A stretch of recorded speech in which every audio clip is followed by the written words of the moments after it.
All right, in this second example, notice that we have a lot going on, right? So we did one before in example 1 that had a function within a function. But now we have a function within a function that's within a function, right? So we have 3 different functions that are all being composed together. We call this a composite function. And so what we want to start with the innermost that actually has a value for x, and that's our h of 3. So notice my h of x function, I'm going to start with it first. And I'm going to go ahead and take this h of x equals x squared plus 2. I'm going to write it over here. So h of x equals x squared plus 2.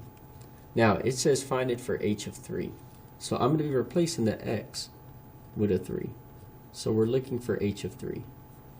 So everywhere there's an x, I'm going to replace it with a 3 in parentheses. And then I'm going to solve. So first step is go ahead and we're solving this innermost function. So I'm going to put on here step 1, solve innermost function.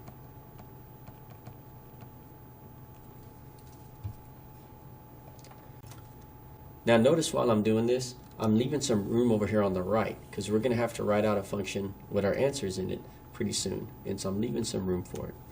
Now I'm going to go ahead and type this in. I simply have parenthesis 3, and then I'm going to square it, and then we have plus 2. So that's basically x squared plus 2, and it gives me 11. So I'm going to write that down. So h of 3 is equal to 11. Now that we have this answer, we can go ahead and move up to the next function that's inside, the f of x. Now notice f of x function is represented here in black, and I'm going to go ahead and write it out over here on the right. So I'm going to do f of x is equal to 3x squared minus 8x plus 2. Now we are trying to find f of h of 3, and we know that h of 3 is simply equal to 11. So I'm going to replace this x with an 11. So I'm going to rewrite this real quick. I'm just going to leave parentheses everywhere there's an x. So here's an x right here. I'll just put parentheses squared minus 8, and then there's another x. So parentheses and then plus 2. And we know that of h of 3, and h of 3 is equal to 11. So we're just going to replace all those x's with an 11. And then I'm going to take this right here, this whole expression, and enter it in my calculator and get my answer for it. So I have 3 times 11, and then I'm going to square it, minus 8 times 11 plus 2. Alright, so it looks just like the way that I wrote it with the parentheses and all, because the calculator understands parentheses just mean to multiply. And it gives me 277. So I'm going to write that. So my f of h of 3 is simply equal to 277. Alright, so we're getting close to being done. I'm going to box this because we're going to use that number now. Now we're in our final step. We're going to use this most outside function here, g. And so let's go ahead and rewrite that function. So g of x is equal to 2 minus 4x. So g of x is equal to 2 minus 4x. Now, in this case, we are going to take this answer we got, this 277, and we're going to be using it to replace the x's in our function. So really, this is going to be g of 277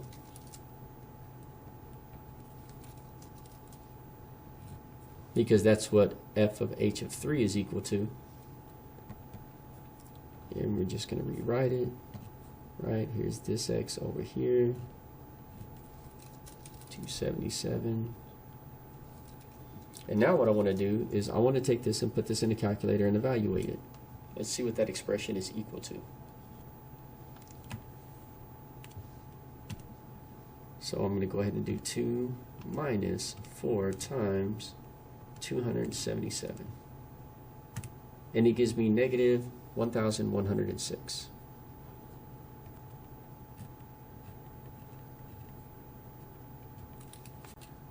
So my final answer is G of F of H of 3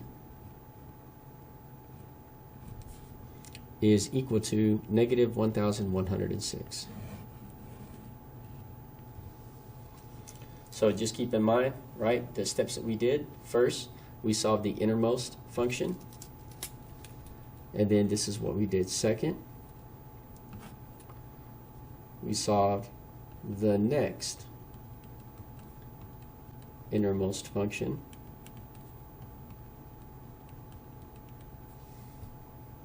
And then last of all, I'm going to put third over here. We substituted that answer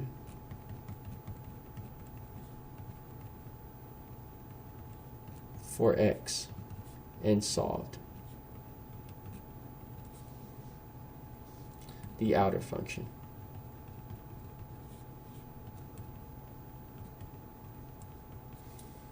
That's all there is to it.